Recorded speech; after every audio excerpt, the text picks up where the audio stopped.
НТВ-ийн дэвтэр үргэлжилж байна. Хүүхдийг бага наснд нь дуу хөгжмөр хичээллүүлэх нь хүүхдийн хэл ярианы хөгжүүлэлт, хүмүүжил төлөвшөлд чухал нөлөө үзүүлдэг байна.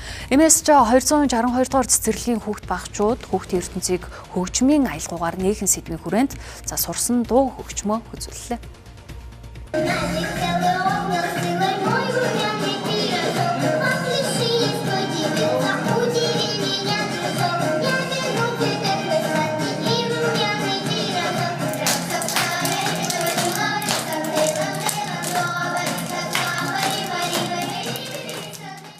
Хүүхдүүд цогцлог хөгжмийг яаж тоглох вэ? Бишгүүр, за касио даралт хөгжмүүдийг хэрхэн тоглох вэ? Энэ үйл ажиллагаанд массын сургалтыг олж жишээ нь өнөөдөр бишгүүр хөгжмөр манай цэцэрлэгийн 75 хүүхд тоглож сурсан байна. За касио хөгжмөр 25 хүүхд тоглож сурсан байна.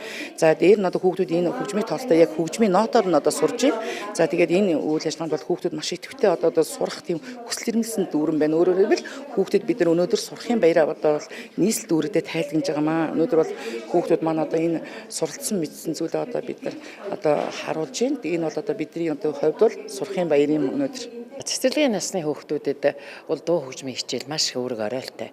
Дуу хөгжим, дуудж яах гэдэг чинь хүүхэд хэл яриагаа сайжруулж байна. Дууныхаа утга агуулгыг ойлгож байна. Хөгжмийн сонсгол нь сайжирна. Манай боловсролын яамнаас бол тэг шамран сурах гэдэг байж байгаа шүү дээ, тий. Урд нь бол 1-2 хүүхдийг 3-4 хүүхдийг уралдаан тэмцээнд бэлтгээл явдаг байсан бол манай цэцэрлэгийн зорилго болохоор яах вэ гэхээр бүх нийтээр нь тэг шамран сургана. Энд хинж дуулдаггүй хөгжимдөггүй тэр бүх хүүхэд энд оролцож явах хэрэгтэй. Их байх хэмжээгээр тэр хүүхдүүдэд нөлөөлж байгаа нь харагддаг. Шинэ өнөөдөр энэ ураг төрөлгээд дууд болсон тий.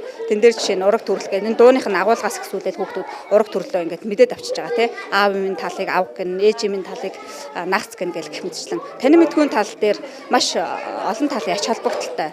Тэгээд дээрэс нь хүүхдүүдийн маань хэл ярианы хөгжил маш сайжирдаг байгаа. Хэлний маш том үр дүнтэй дасгал болдог гэж ойлгож байна.